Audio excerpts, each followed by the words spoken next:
We are so close to where the last cleansing happened that not only the Prophet sees it, but we do as well.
What a waste of time.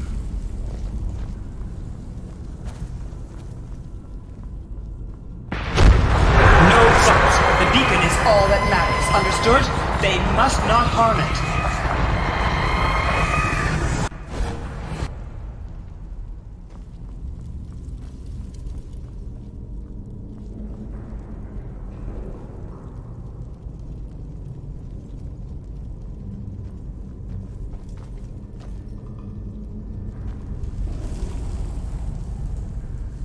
Prophet.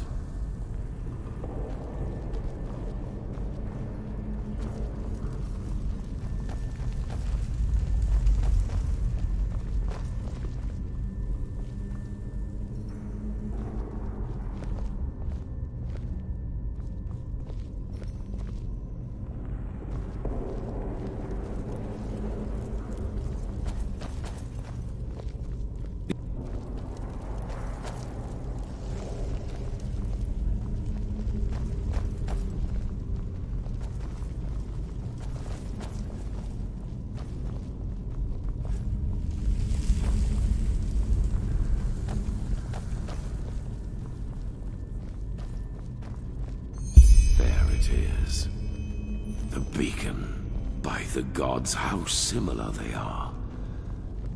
Sharim, do you have the word of the dead with you? Yes. Good. Then place it in front of the beacon, and prepare yourself.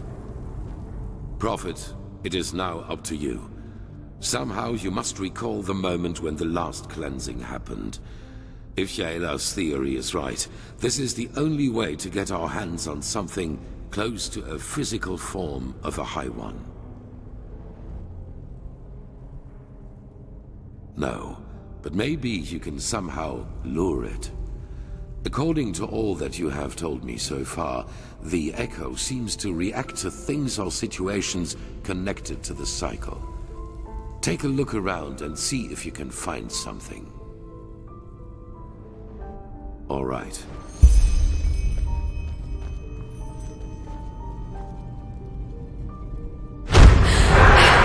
He has betrayed us! Jakal opened the gates and now they're killing everyone!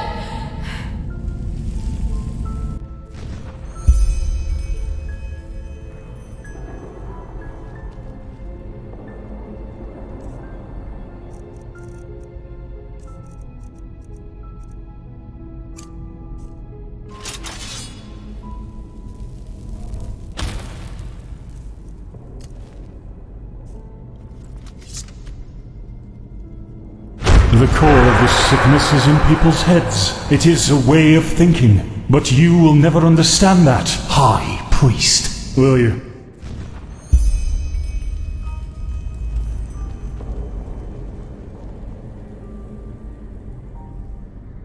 They are similar to magic, or the power responsible for the tides. They are pure energy.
was almost as if the beacon longed for the stones. They are the key. I feel it.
The beacon was created to banish the High Ones from existence, but to do that, we need something from them.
Luring the echo like that, it must have strained you.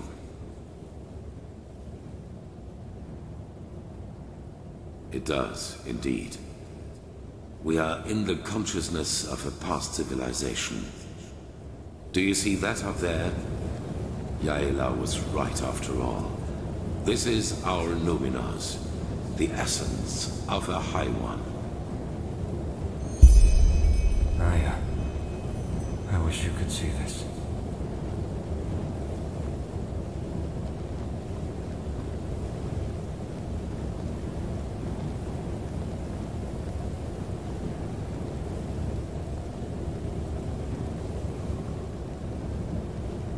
Unbelievable. I have done it. In spite of everything.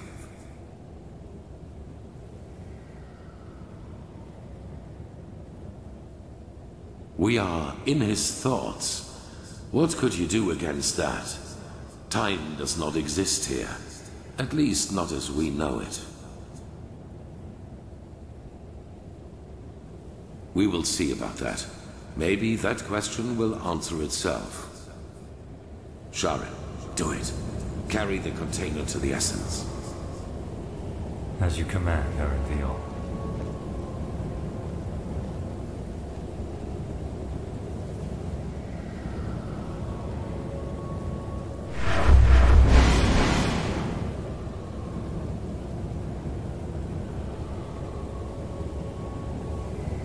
What is it? What are you waiting for? Tell me, Erendiel. Back in the ruins, when the High One showed you that memory, it was the first time I saw you express real agitation. Not anger, but agitation.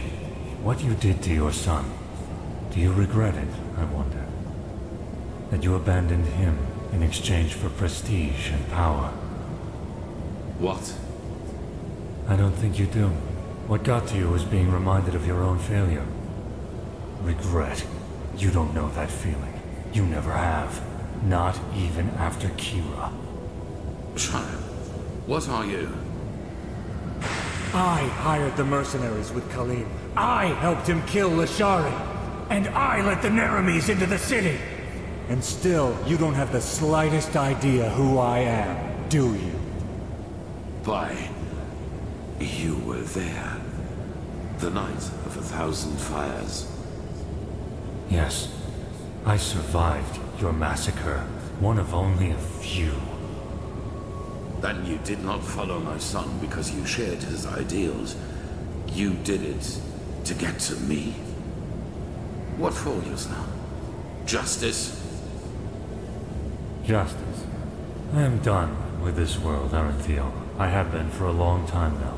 The only reason why I'm still here is a promise I made to someone. The promise that one day, I will be the one who takes everything from you. Yusna, this is madness. Whatever you are planning to do, it will affect the whole world, not just me. If you want my death, why not just wait, damn it? Once we have lit the beacon, Korek will kill me. That way, all those innocent lives will be... Please just shut up!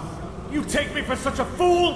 As if there's anything in this world you would want more than to die a martyr! Teodor Erendiel, conqueror of the High One, savior of mankind. You like the sound of that, don't you? You like it so much. You know, at first, I was so frustrated with all the setbacks. When the Prophet saved Lashari's research in Aldrashengrad, and when Quarek's first attack on the city didn't succeed. But then I realized that all of this would be so much more gratifying than anything else I could do to you. Your final attempt, and so close to your target, only to fail by my hand.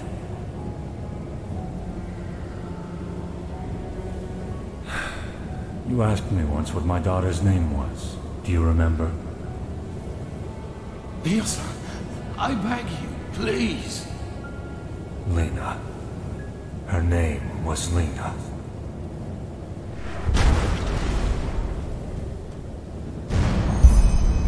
No. That's impossible.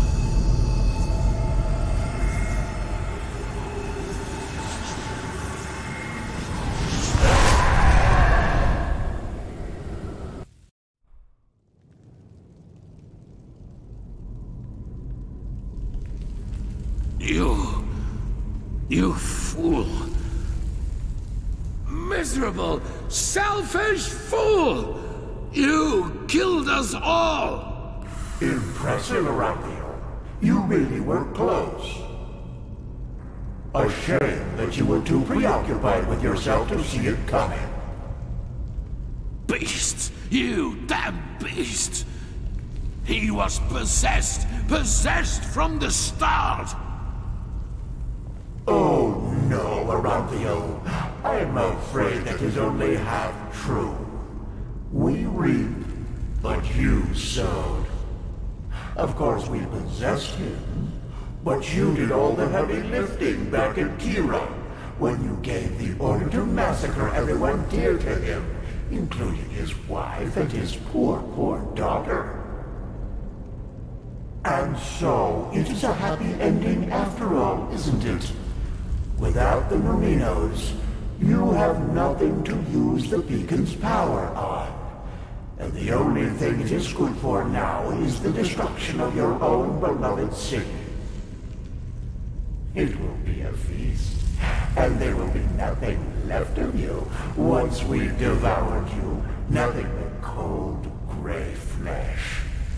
It is just as we said. You have failed as you always have done. What is it, Aranthio? Lost your tongue? No. No, I have not. Not at all. You have just presented me with a solution. Are you deaf?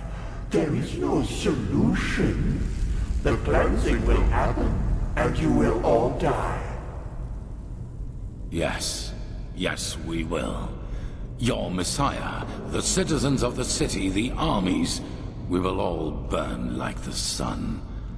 And then, it will be over. You're fantasizing, Aranthio. Without...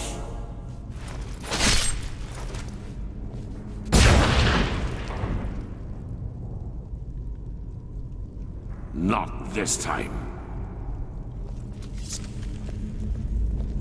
Here we must go our separate ways.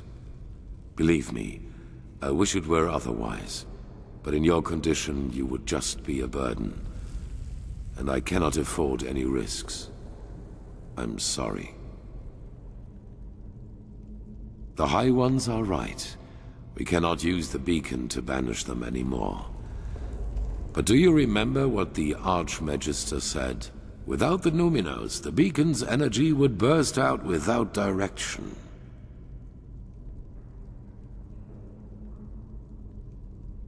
Cause a massive explosion, yes.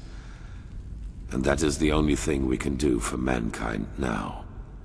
Koarek was and is essential to the High One's plan.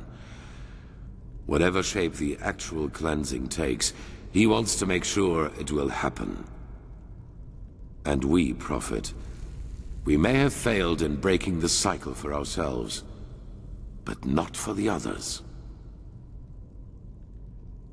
The other people of this world, Arazial, Kira, Kile, they're affected by the cycle as much as Enderal.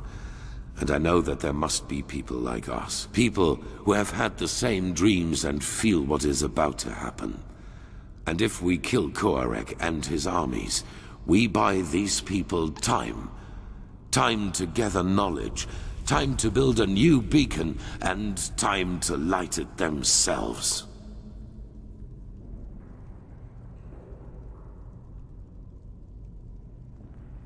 Those whom the Nerimes have not yet massacred anyway, you mean? They will die, as you and I will. But they will do so for mankind's salvation. And this is something worth dying for. It is the only way, don't you see? Either we die here, rotting with the Pyreans, or we choose to give our death meaning by at least stopping this fanatic Koarek and his armies. The High Ones are a lot weaker than they pretend to be. I feel it. We were so close to destroying them. And I have faith in the others out there who will fight them. They will succeed where this scum Sharim made us fail.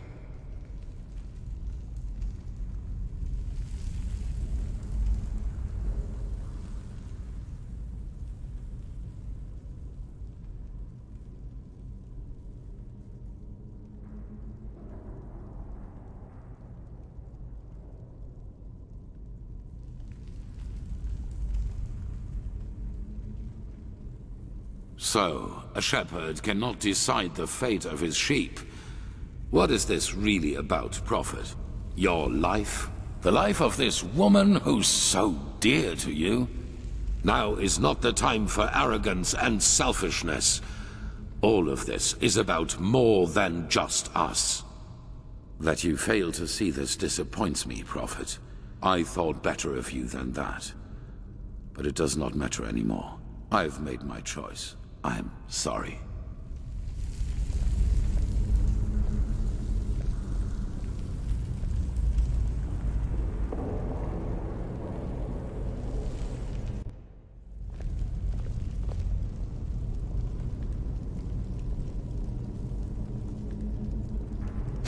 all begins with the dreams. Breathe.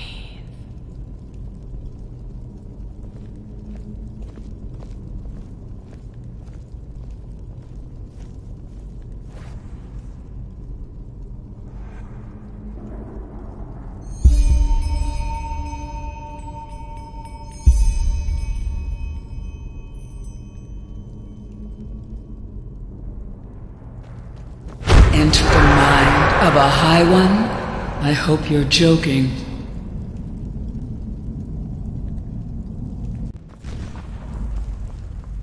This was their last stand. They are afraid of us. I feel it.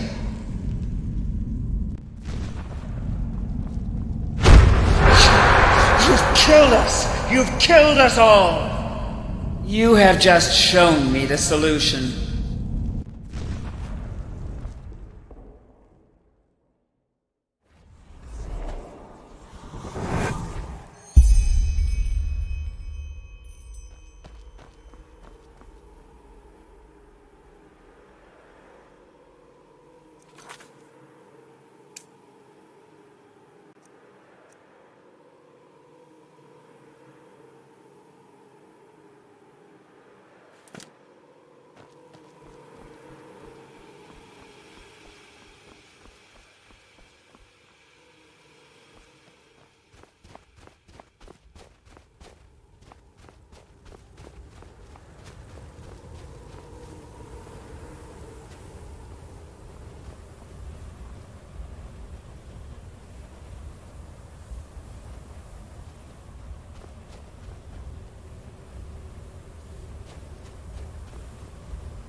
No, this is impossible. Why are you here? Be gone, Phantom. Be gone and leave me to my slumber. Then this isn't a dream. You really are here. But why? The Prophet dies when the Emperor leaves him. This is the course of the game. It has always been so. Explain yourself. How did you find this place? And why do you still exist?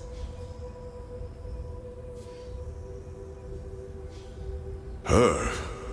But why? She does not have a mind. She does not have feelings. So why should she do this? But still you speak the truth. I can feel it. Then could it really be that the unlikeliest of all eventualities has become reality and brought you here?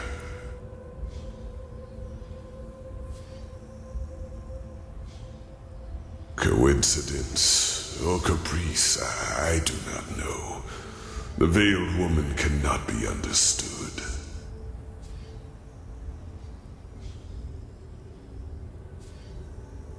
I am sorry.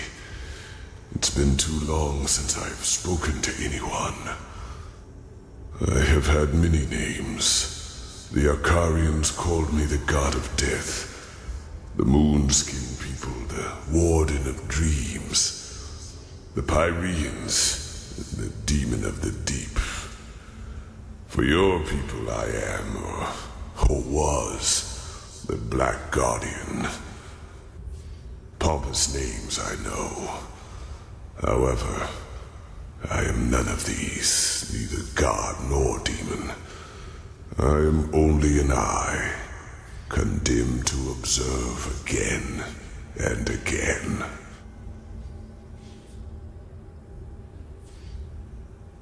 As you measure time, older than your most daring chronicles go back, by far.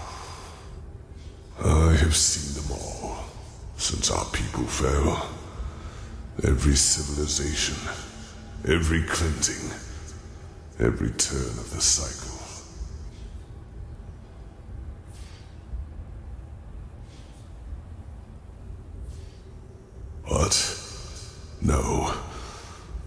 Starlings came long after me.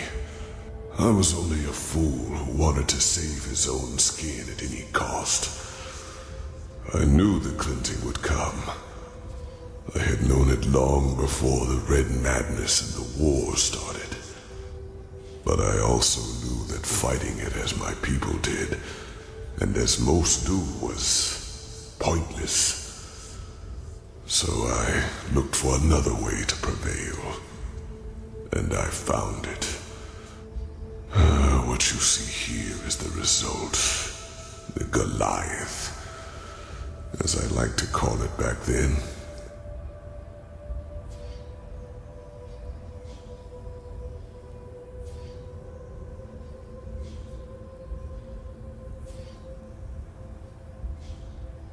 What is it? My self-dug grave. What it was meant to be was a body of steel, an immortal machine with which I planned to merge my consciousness. Only organic life could be reaped by the High Ones, and I thought that by becoming a machine, I could fool them. By the name of the sun, how brilliant I thought myself. I wanted to become a god, laughing in the face of time. But let me spare you my self-pity. What happened, happened.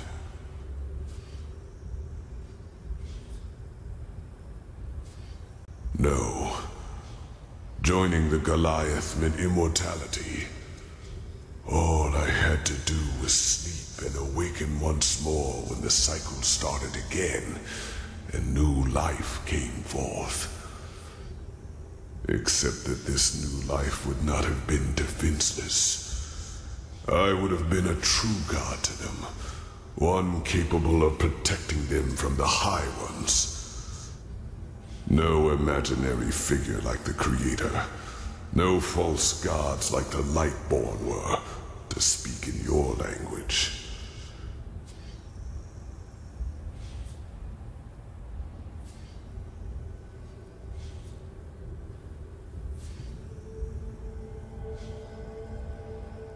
As the only one of my people, yes. But it happened faster than it should have. And when the cleansing occurred, the Goliath was not yet finished. And as the Emperor unleashed the light, I had no choice but to complete the joining too early. A fatal error, as it turned out. I did survive, yes. But I am trapped inside this unfinished machine. And ever since then, all I can do is watch. Again and again.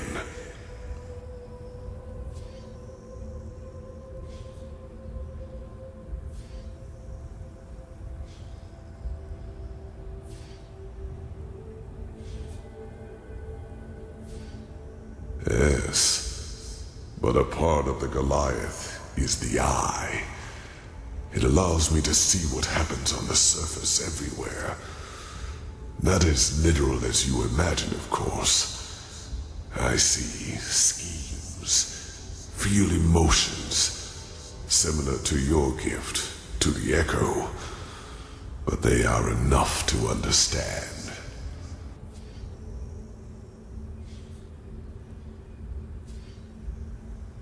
Yes, it was not how I planned it. The Goliath in its final form was meant to be divine, a synthesis of man and steel. But I overestimated myself, and I acted too quickly, driven by fear.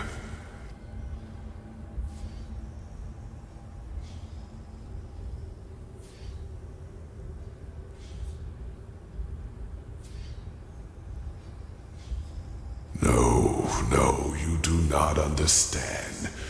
You are stumbling through the fog, even now that it is almost over. By themselves, the High Ones are not the problem. If we would just see them as they really are, they would become powerless. Yes. It is hard to put into words.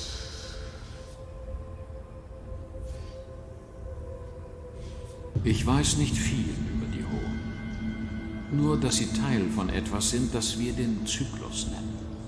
Eine Menschheit entsteht und erblüht, und dann immer zur gleichen Etappe ihrer Entwicklung erscheinen sie. Und mit ihnen der rote Wahnsinn. Die Menschen beginnen den Verstand zu verlieren. Kriege brechen aus und Chaos regiert, bis es schließlich 2, manchmal 3 Jahre später geschieht. Die Läuterung. Jener Moment, in dem die Hohen das kollektive Bewusstsein einer Menschheit verschlingen, damit daraus ein neuer, der ihren, geboren werden kann. Niemand kennt dabei ihre Beweggründe. Ob sie aus Niederträchtigkeit handeln, aus Überlebensdrang, oder ob sie vielleicht überhaupt keinen eigenen Willen haben, wie ein Naturgesetz. Aber eines weiß ich, so mächtig sie auch sein mögen, die Menschen sind es, die ihnen diese Macht in die Hände legen. Wir machen sie zu dem, was sie sind. Denn was niemand versteht, ist simpel. Die Hohen nähren sich von dem, wovon die Menschheit am meisten hat. Von ihrem Stolz, ihrer Gier, ihrem Hass, ihrer Angst und ihrer immerwährenden Suche nach einem Feindbild, das verantwortlich für alles Schlechte ist, das geschieht. Es sind diese Abgründe, die die Hohen sich zunutze machen. Sie sind menschlich. Jeder von uns hat sie. Und für sich gesehen sind sie keine Gefahr. Es ist der Umgang damit. Denn wenn wir sie verschärfen, sie nicht reflektieren und sie verleumden, beginnen sie den Hohen in die Hände zu spielen. Warum? Fragt ihr. Auch das ist einfach. Die Hohen selbst können die Läuterung nicht herbeiführen. Nur ein Mensch kann es. Mit dem Leuchtfeuer. Genau wie über die Hohen auch, weiß ich wenig über seine Natur. Es existiert seit Anbeginn der Zeit, seit die Hohen auch bestehen. Und anders als ihr nun vielleicht glaubt, sagen die alten Schriften die Wahrheit. In den Händen dessen, der den Numinos trägt, kann es die Hohen verbannen. Ein für alle Mal. Aber es kann die Menschheit auch zerstören. Denn entzündet man es, ohne den Numinos zu besitzen, ist das, was geschieht, weit mehr als nur eine verheerende Explosion. Es ist die Läuterung. Der Triumph der Hohen über eine weitere Menschheit. Und just während wir sprechen, hat ein Mensch, Thealor Arantheal, es getan. Ein grelles Licht erscheint im Kern der Maschine und es breitet sich aus. Erst nur auf Enderal, dann über das Rote Meer hinweg auf die anderen Kontinente. Binnen weniger Stunden wird alles Leben es spüren. Eine Hitze, die von innen verbrennt. Ein grelles Licht, das durch ihr Fleisch nach außen bricht. Versteht ihr nun? Die Hohen haben keine eigentliche Macht über uns. Alles, was sie tun, was der rote Wahnsinn tut, ist, unsere Abgründe zu nähren, uns zu manipulieren, um uns dazu zu bringen, uns selbst zu zerstören. Wir sind es also, die unser Fallbeil schmieden. Wir führen sie zum Sieg, obwohl in unseren Händen doch der Schlüssel zu unserer Rettung liegt. Aber anstatt unsere Narretei zu erkennen, verbeißen wir uns in demselben Fehler, wiederholen unser Schicksal, immer und immer wieder. Und alles nur, weil wir uns weigern zu sehen. Denn wer will schon wissen, dass es unser eigener Stolz, unsere Schwächen sind, die uns zugrunde richten? Wer will schon hören, dass es keine einfache Antwort gibt, keinen klaren Feind, der für die eigene Misere die Verantwortung trägt? Es ist so zynisch. Der Moment, in dem wir begreifen würden, dass wir es sind, die die Hohen real machen, wäre der Moment, in dem das alles ein Ende hätte. Aber wir tun es nicht.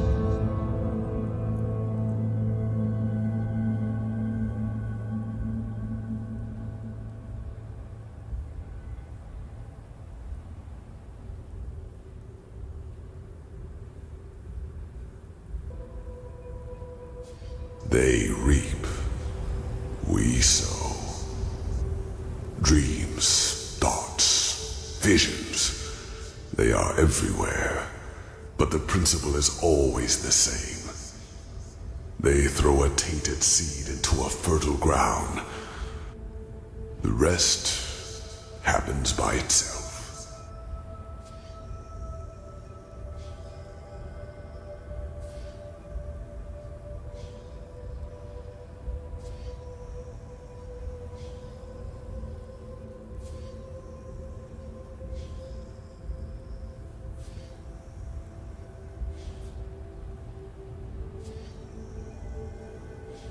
Just think for a moment. When did the High Ones ever do anything other than manipulate you? Did they ever physically influence any events?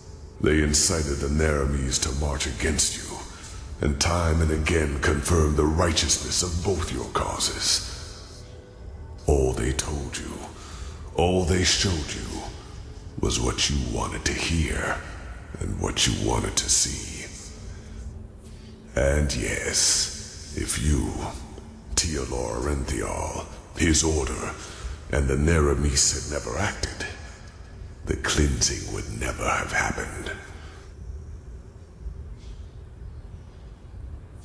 Maybe there is, but if so, I do not know it. But the more turns of the cycle I witness, the more I get the impression that it is some kind of trial. A cosmic game, woven by powers we have not even come close to comprehending. Maybe this is just wishful thinking, to give all this pain a meaning, when it does not have one. Maybe the High Ones are simply a law of nature, a concept, and we give birth to them by believing there is such a thing as an ultimate external enemy in the first place. The eternal struggle with ourselves. Perhaps that is just part of what it means to exist.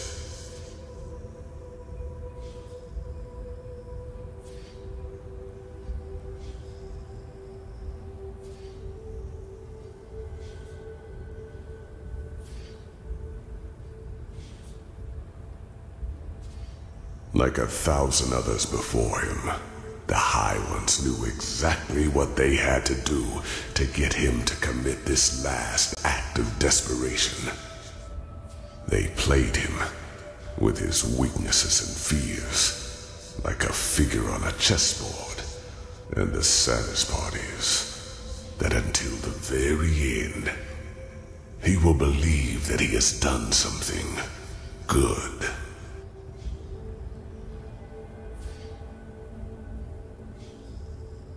That was his greatest fear, yes. To be remembered as a failure, a broken man. That was the stream the High Ones manipulated him from the moment he died, after attempting to flee from his prison on Nerim. The real Enderal, he is dead, Prophet. He is a fleshless one of the mightiest tools of the High Ones, just as you are.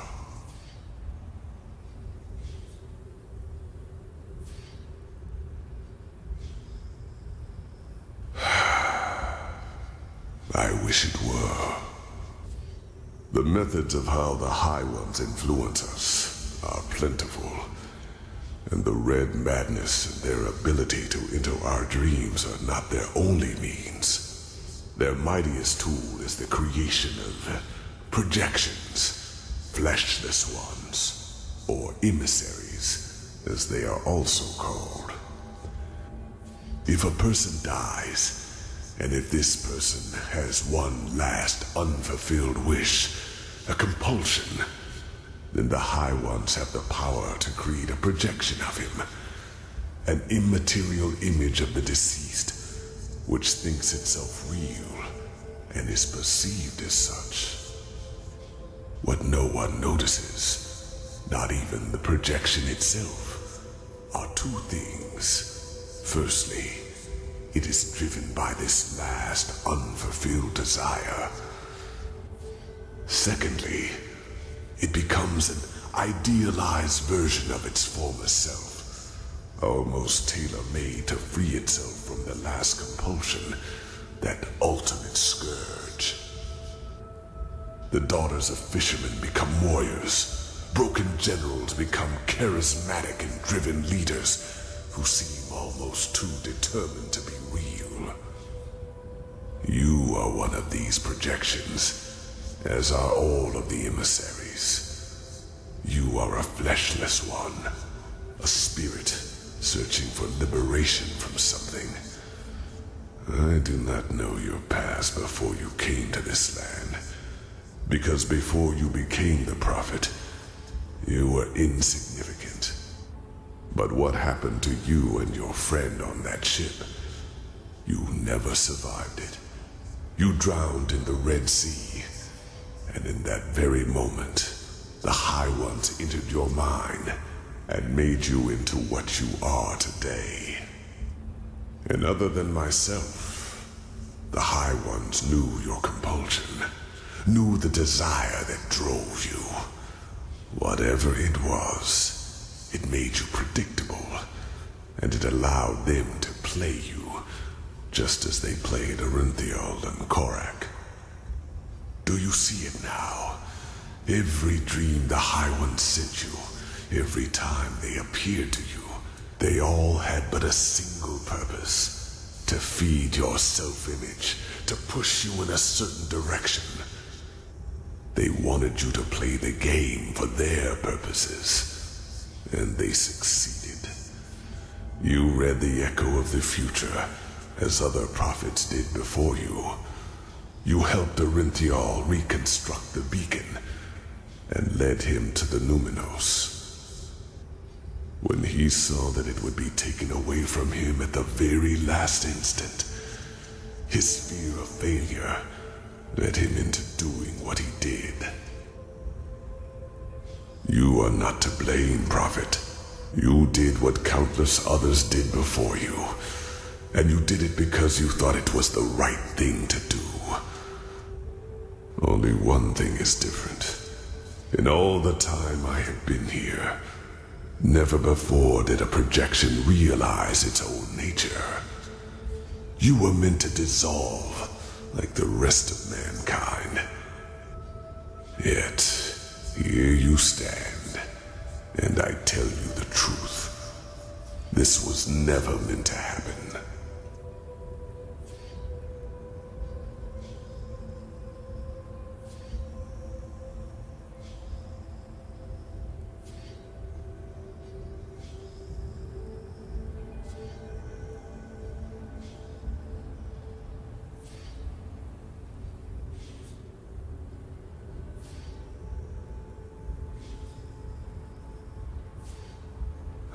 They gave you impulses, nudges in the right direction. Those who know a person's past know which strings to pull.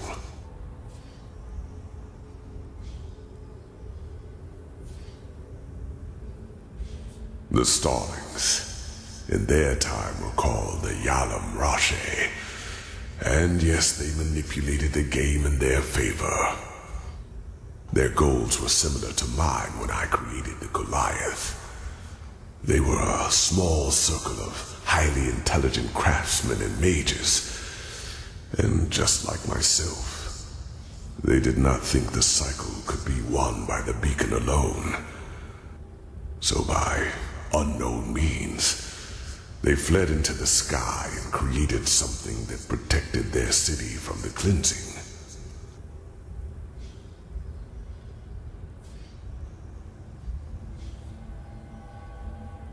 Yes, but knowledge about their history is sparse, since the Star City was almost beyond the reach of my eye. But I know that its first centuries were glorious. The Yalam Rashe lived in harmony, and their society was the pinnacle of all that mankind could be. With time, however, their population grew. They became too numerous for their small city, and so they invented their golden rules, which were supposed to control their growth. Having children was regulated now, and those who were found guilty of a crime were punished heavily. The worst sentence was being exiled. The convicted were robbed of their memories and sent back to Earth. This is where the starlings of your world come from, do you see? And this is why they all feel this longing to return to a far distant place in the stars. It is an ancestral memory.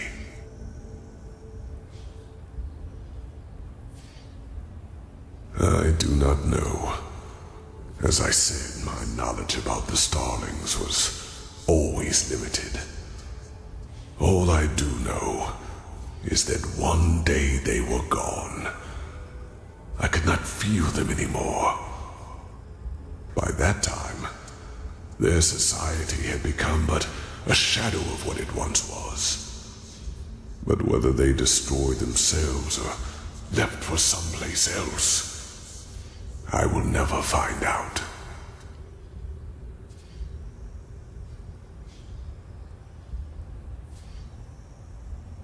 No, it is as I said.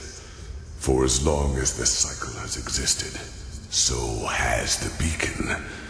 It is an element of the game, and it has the power to end it, whether in favor of the High Ones or in favor of mankind. Yet for as long as I have been trapped here, the latter has never happened.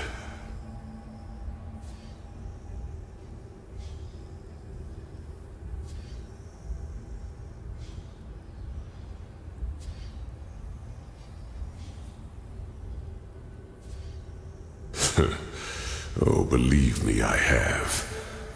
I've done nothing else for a very, very long time. But it is true, whether you want to believe it or not. In time, you would have noticed it. The wrinkles in your skin would not have become any deeper, nor your hair any whiter. And if the cleansing were to be stopped, you would continue to exist forever. What reason would I have to lie to you?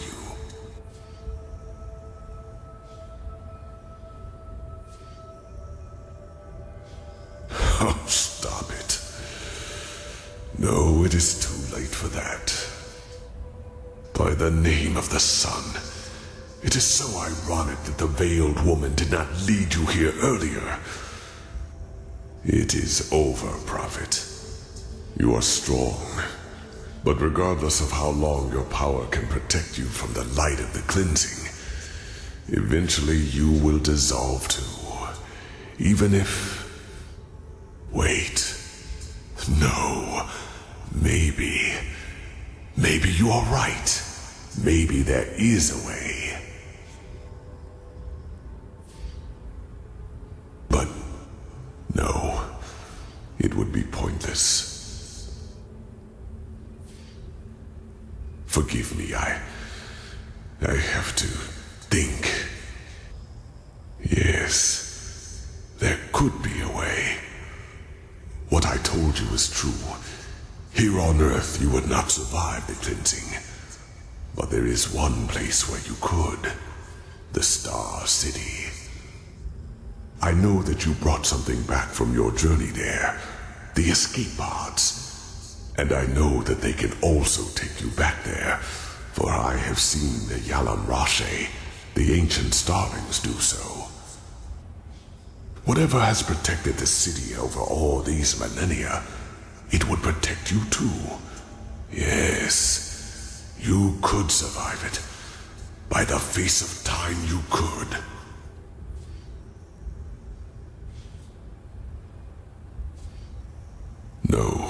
No, it would not. But that is irrelevant. You are fleshless, a projection. And just like me, time cannot touch you. Age cannot kill you. and thus you could succeed where I have failed. You could wait for the cleansing to be over, and then create a new humanity. Create a new humanity. It is only a matter of time until the new turn of the cycle starts. New life will come forth. First, simple life, then human. And just like the civilizations before them, they will also fall victim to the High Ones, because they will have the same weaknesses as we do. But not with your help. You could be a god to them. You could guide their ascent. You could shape a mankind free of egos and weaknesses. And by doing so, you would deprive the High Ones of their power. Just imagine, in this new world, there would be no need for a beacon, because the High Ones simply would not have any strings to pull on. Mankind will defeat them by becoming superior.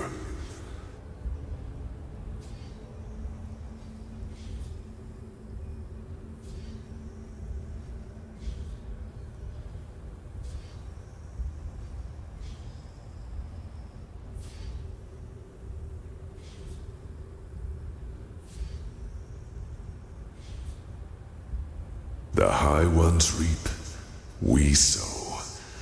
It is our weakness that make the High Ones strong, our ongoing fragility.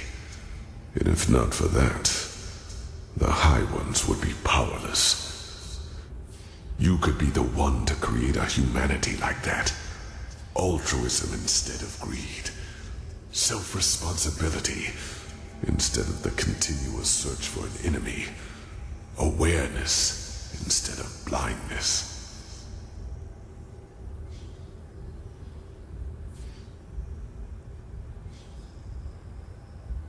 The Lightborn tried to force their ideals onto an already rotten people, just like the Pyrean Sun Priest and the countless false deities before them. You cannot save a tree whose roots have already withered. But with you as a deity to lead this new mankind, it would be entirely different. You could completely change what it means to be human. And would it not be presumptuous to rob the world of this chance, simply because you are afraid of failing? Believe me, I would give a lot for this chance.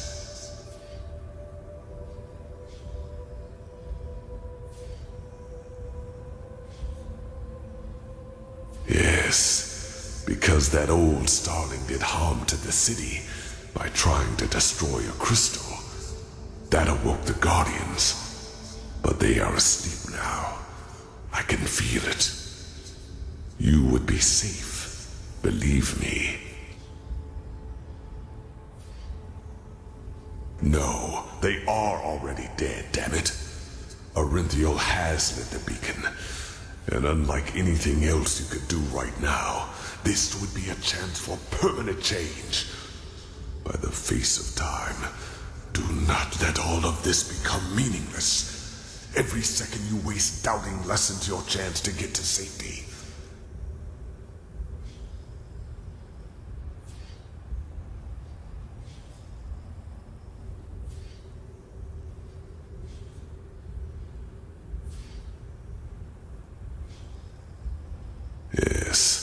Yes, I regret that I did. Please, right now, you have the chance to break a millennial-old pattern.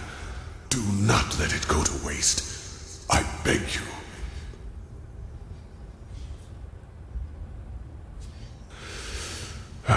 You are so stubborn.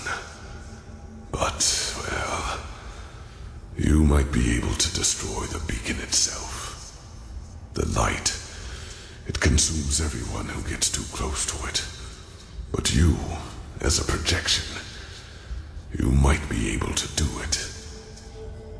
It will not stop what the beacon has already done, but it will interrupt it. However, However, it would mean your death. Yours and that of all life in Enderal. It is too late to save them now. And even if you succeed, it changes nothing. Yes, Korik would be dead. But do you think the High Ones would just give up? They would retreat for a few years. Decades, maybe. No more. And then it would all happen again. Until another emissary lights the beacon.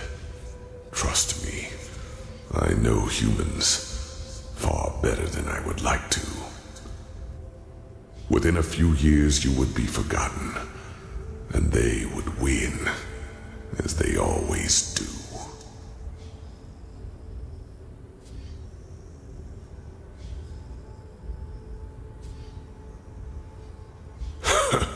And who would that be?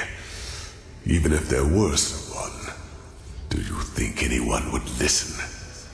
If you were to tell them that humanity itself is to blame, that the ultimate enemy does not even exist. You are delaying the inevitable, nothing more. And you are throwing away a chance which we might never have again.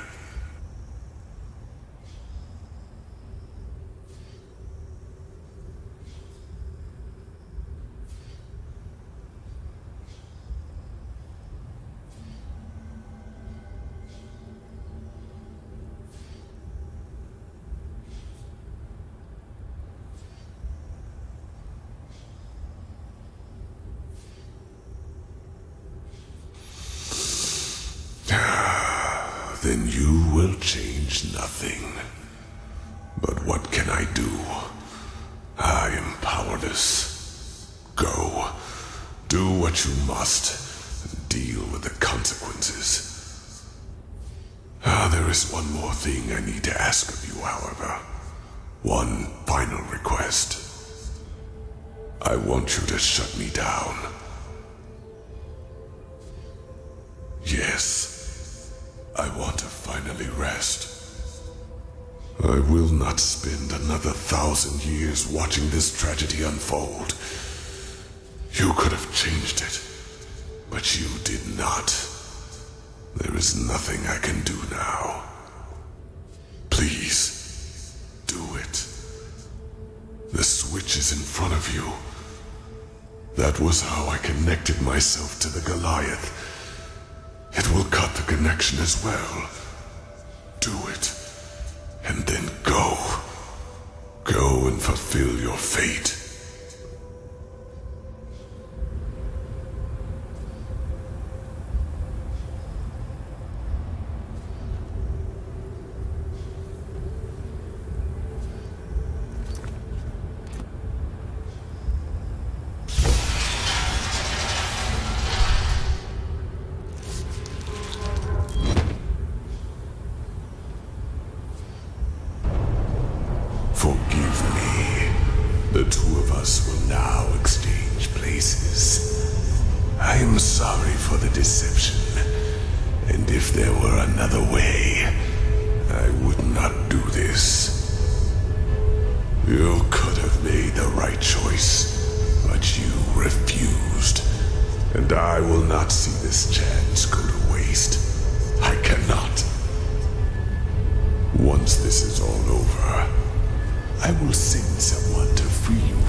Son, are you alright? I was so worried when...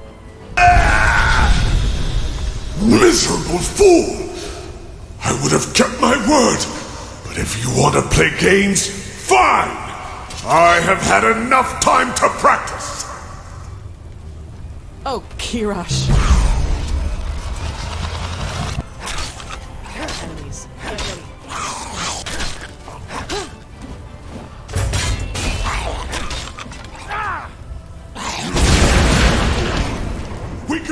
a better world together. But you've thrown it all away. For whom, Prophet? For this wench?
Away from the machine, now!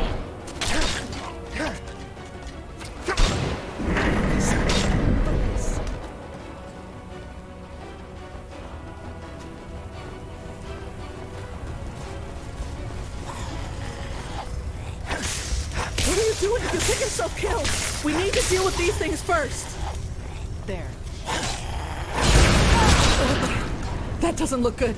Get away from the runes!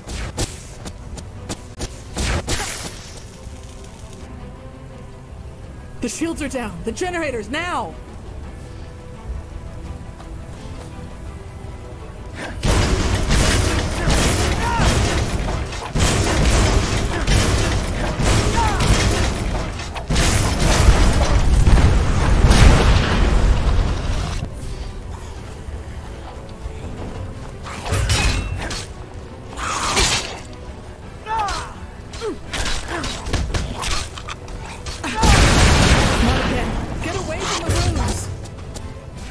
Focus, Connie.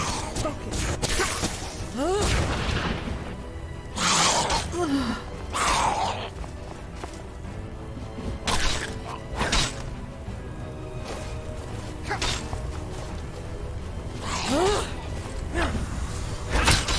Focus, Connie. Focus.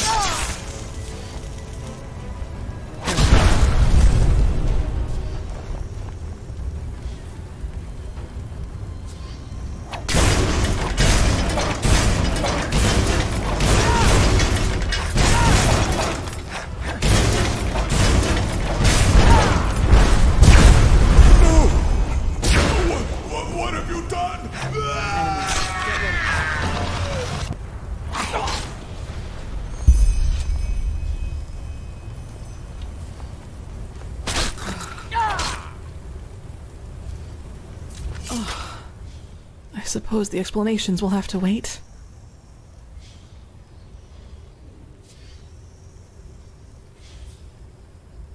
I had a feeling that might be the case.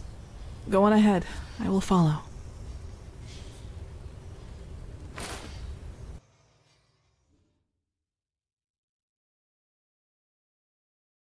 I had assumed as much. Yuslan and he didn't even try to help me after that dragon attacked us. I was lucky to find another way in, otherwise I would never have found you.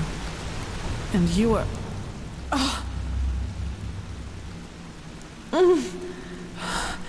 My head, it feels as if it's on fire. This must be the cleansing. If this is how it feels down here, then fate have mercy on those who are on the surface. Don't you feel anything?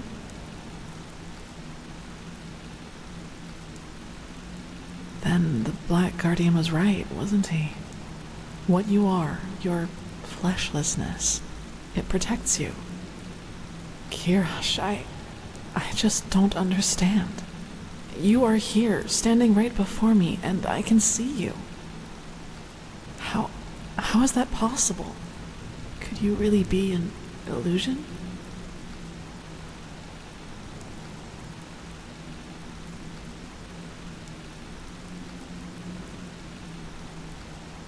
I suppose so. So, what now? Your decision. Is it final?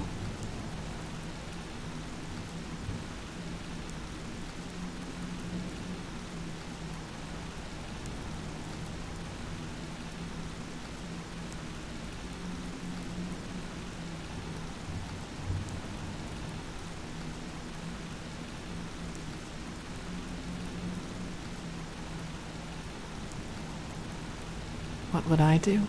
I don't know, Saira.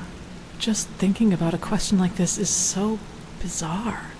But if I were in your position, I don't think I could just flee. I mean, look at it however you want, but the fact is that there would be a chance to save at least some of these people by destroying the beacon. Not taking that opportunity would be sentencing millions to death. But that's my rational half. You can imagine what the other voice says. I don't want to lose you.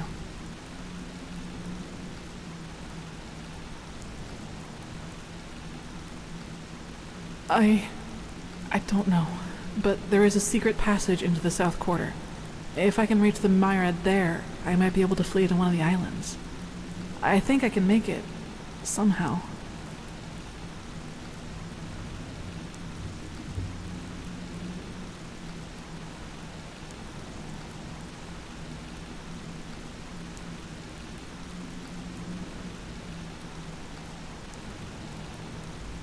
Yes, they have to. Then I should leave this place before it is too late. This burning, it's getting worse by the minute. Kira is close enough to reach it by Myriad. Maybe the Golden Queen will listen to me. Then the rest is up to them. Things would have been different without you, Saira. I will not forget you. You do what you have to.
Commander.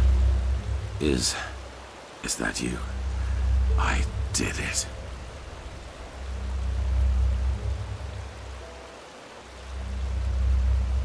What? No. No, you're wrong, darling. I saved them. Don't you see? I led them to the light. I... alone.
A great philosopher once said that every change begins with a moment of lucidity.